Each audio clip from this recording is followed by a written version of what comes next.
The overall takeaway from the paper is that bacterial antimicrobial resistance, or AMR, is not just a problem for high-income countries or countries with really high antibiotic consumption. As demonstrated in the paper and in Africa, it is often the regions and the countries with fewer resources that are equally or more detrimentally affected. And in Africa, what we see is there is a really high burden of infections, as well as healthcare inequalities between the countries that make AMR very difficult to surveil and to reduce.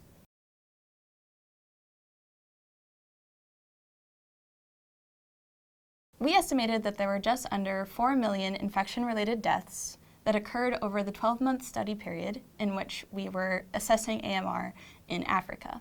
Of these deaths, bacterial AMR made up for just over a quarter of them. With regard to the countries, Central African Republic, Lesotho, and Eritrea had the highest mortality rate associated with AMR, with over 200 deaths per 100,000 population. And with regard to the pathogens, the 4 leading pathogens were Streptococcus pneumoniae, Klebsiella pneumoniae, Escherichia coli, or E. coli as it's commonly known, and Staphylococcus aureus, with each one causing over 100,000 deaths.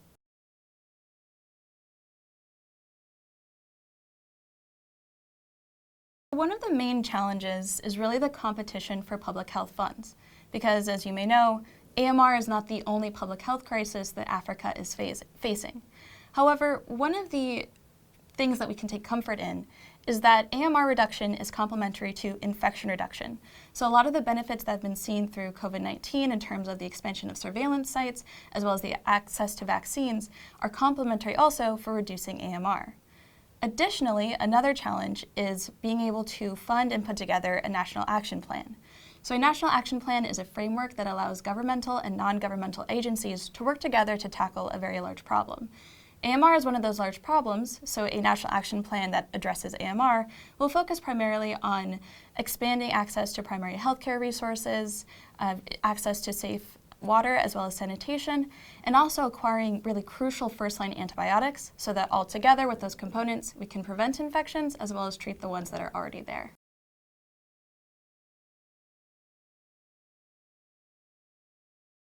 What we have found is that in Africa, there is the highest mortality from antimicrobial resistance, despite Africa having the lowest prevalence of resistance compared to other regions. We believe that this is driven primarily due to the high burden of infection in the region.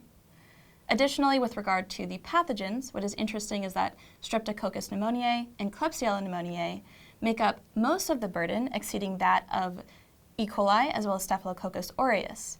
Meanwhile, in other regions, it is often E. coli and Staphylococcus aureus that are making up over half of the burden.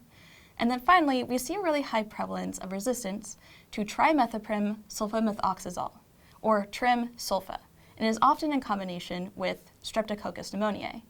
And while further study is required to know what the exact drivers are of this resistance, we do think that this could be related to using TRIM-sulfa as an oral agent to treat pneumonia and urinary tract infections, and is also used as prophylaxis against opportunistic infections for those diagnosed with HIV.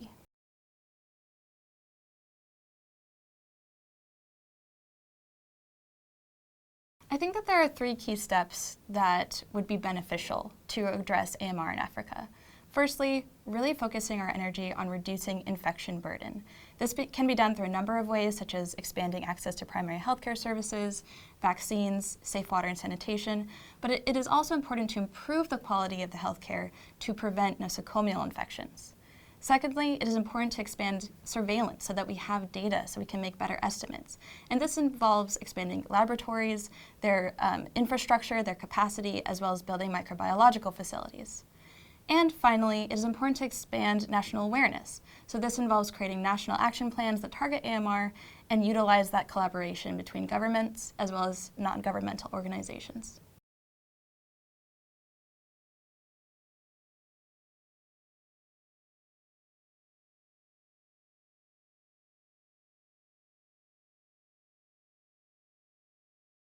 So one of the most important issues that Africa CDC has taken on is antimicrobial resistance. Since the establishment of Africa CDC as far back as 2017, the ministers of health of the African Union member states really prioritize antimicrobial resistance. And as such, Africa CDC developed a strategic document, the Africa CDC Framework for Antimicrobial Resistance, really primarily focusing on 4 key objectives to be able to address antimicrobial resistance on the continent. Of course, you must know that Africa bears the highest burden around antimicrobial resistance, given the modeling results and some of the findings that we have also conducted with several of our partners. As such, Africa CDC has really prioritized antimicrobial resistance, looking at 4 crucial areas. One is addressing issues around improvement of surveillance, not just of antimicrobial resistance organisms, but also understanding the rates and consumption of antimicrobials across the different African Union member states. We've really adopted a One Health approach to ensure that surveillance is not just in the human health sector, but looking at it across the animal as well as plant, as well as the environmental health sectors.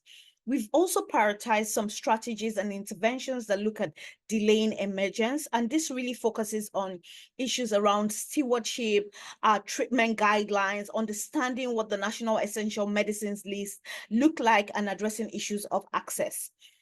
We've also looked at the third objective of that strategic framework is around limiting transmission of antimicrobial resistance. And this really looks at preventive measures required to reduce infections, such as infection prevention and control, biosafety, biosecurity in agriculture, but also using vaccines, for example, to really reduce the need for people to consume antimicrobials.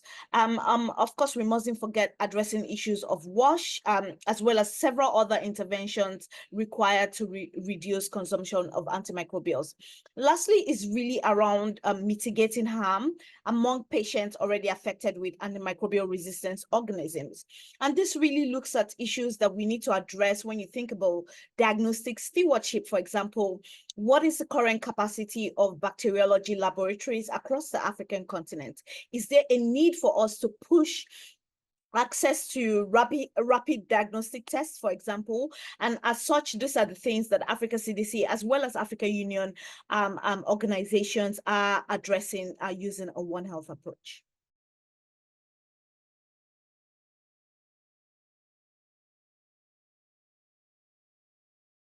On the African continent, it is pertinent to say that AMR is one of the biggest challenges that you can think about.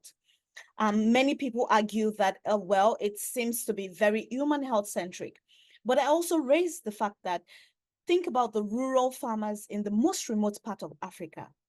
Antimicrobials are important to them. Means that their source of living, which is trade, food, animals, livestock, is being affected. Means that if drugs don't work anymore, what happens to the most rural people in Africa, whereby the livestock is their source of earning? I think about the overall trade implications for the continent. Think about issues around plant health. Think about issues around the environment, wastewater, for example.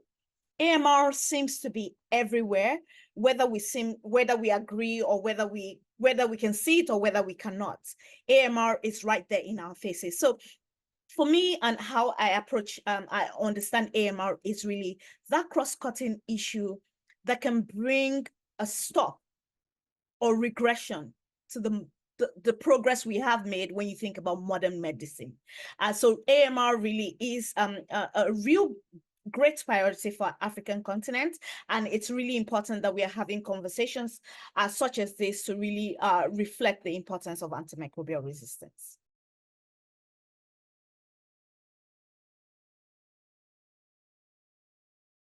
It's impossible to do AMR surveillance without addressing the critical gaps around national laboratory networks for AMR surveillance. A critical finding that we were able to showcase is the fact that across 14 countries, only 1.3% of the laboratories have bacteriology capacity. Already, it shows the clear gap around the quality, the quantity of AML surveillance data coming from the African continent, but really highlighting some priority areas for national government. It's simply not acceptable that we don't have enough microbiology laboratories in Africa. And we have to ensure that we have enough resources to be able to ensure that basic utilities, equipment, workforce trainings, I'm thinking about career development is available to create that sustainable environment for AML surveillance. A few things that are quite important is really the need for national governments to prioritize our bacteriology capacity as a crucial cornerstone for AML surveillance.